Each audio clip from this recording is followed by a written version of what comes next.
বাংলাদেশের অন্তর্বর্তী সরকারের প্রধান উপদেষ্টা অধ্যাপক ডক্টর মোহাম্মদ ইউনূস ও যুক্তরাষ্ট্রের পররাষ্ট্রমন্ত্রী মার্কো রুবিওর মধ্যে সাম্প্রতিক ফোন আলাপটি শুধু দুই দেশের মধ্যকার গুরুত্বপূর্ণ সম্পর্কের প্রতিফলন নয়, বরং এটি বহুমাত্রিক কূটনৈতিক ও অর্থনৈতিক ভবিষ্যতের একটি স্পষ্ট ইঙ্গিত বটে। ফোন আলাপে কথোপকথনের বিষয়টি বিবৃতির মাধ্যমে জানিয়েছে প্রধান উপদেষ্টার প্রেস উইং। সোমবার 30 জুন সন্ধ্যায় অনুষ্ঠিত এই 15 মিনিটের আলাপচারিতার যে বিষয়গুলো উঠে এসেছে তা বর্তমান ভূরাজনৈতিক প্রেক্ষাপটে অত্যন্ত তাৎপর্যপূর্ণ। চলুন দেখে আসি প্রধান উপদেষ্টা ও মার্কিন পররাষ্ট্রমন্ত্রীর ফোন আলাপে কোন কোন বিষয়ে আলোচনা হলো সেসব বিষয়।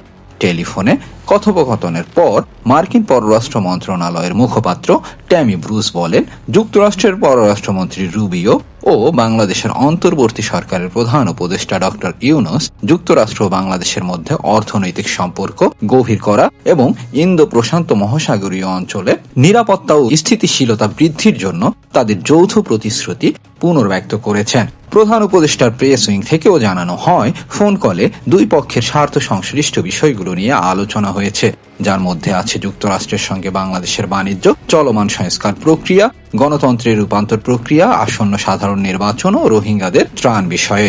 গণতান্ত্রিক রূপান্তর ও যুক্তরাষ্ট্রের অবস্থান বিশেষভাবে উল্লেখযোগ্য হল বাংলাদেশের গণতান্ত্রিক রূপান্তর প্রক্রিয়া এবং আগামী জাতীয় নির্বাচন নিয়ে যুক্তরাষ্ট্রের আগ্রহ ও সমর্থন। দেশের গণতান্ত্রিক রূপান্তর প্রক্রিয়ায় যুক্তরাষ্ট্রের সমর্থন চেয়ে প্রধান উপদেষ্টা আবারও জানান, আগামী বছরের শুরুর দিকে নির্বাচন অনুষ্ঠিত হবে।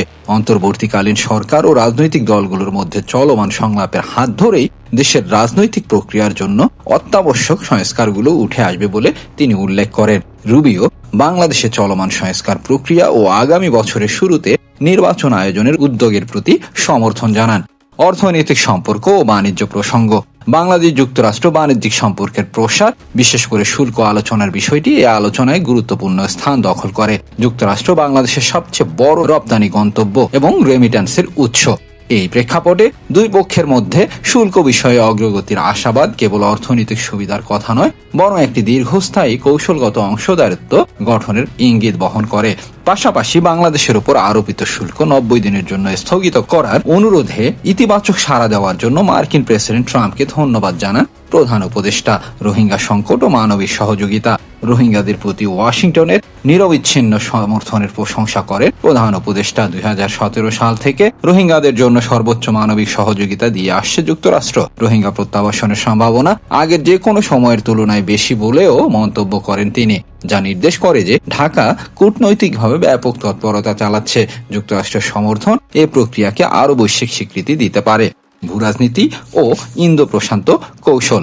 ফোন আলাপে দুই নেতা ভূরাজনৈতিক বিষয়গুলো নিয়েও কথা বলেন, যার মধ্যে আছে ইন্দো প্রশান্ত মহাসাগরীয় অঞ্চলে স্থিতিশীলতা বজায় রাখার প্রয়োজনীয়তা ও প্রতিবেশী দেশগুলোর সঙ্গে বাংলাদেশের সম্পর্ক। যুক্তরাষ্ট্রের দৃষ্টিতে বাংলাদেশ এই অঞ্চলে একটি কৌশলগত অবস্থানে রয়েছে, তাই এই অঞ্চলের শান্তি ও সহযোগিতার প্রশ্নে বাংলাদেশকে যুক্ত করা ওয়াশিংটনের দীর্ঘমেয়াদী কৌশলের অংশ বলেই প্রতীয়মান হয়। রুবিওর সম্ভাব্য বাংলাদেশ সফর। রাজনৈতিক বার্তা। ডক্টর ইউনূস মার্কো রুবিওকে আসন্ন নির্বাচনের আগে বাংলাদেশ সফরের আমন্ত্রণ জানিয়েছেন। এ সফর শুধু একটি কূটনৈতিক সফরই নয়, বরং দেশের গণতান্ত্রিক রূপান্তর ও রাজনৈতিক স্থিতিশীলতার পক্ষে আন্তর্জাতিক সমর্থন প্রদর্শনের একটি কার্যকর কৌশল হতে পারে। এতে অভ্যন্তরীণ ও আন্তর্জাতিকভাবে সরকারের প্রতি আস্থার বার্তা যেতে পারে।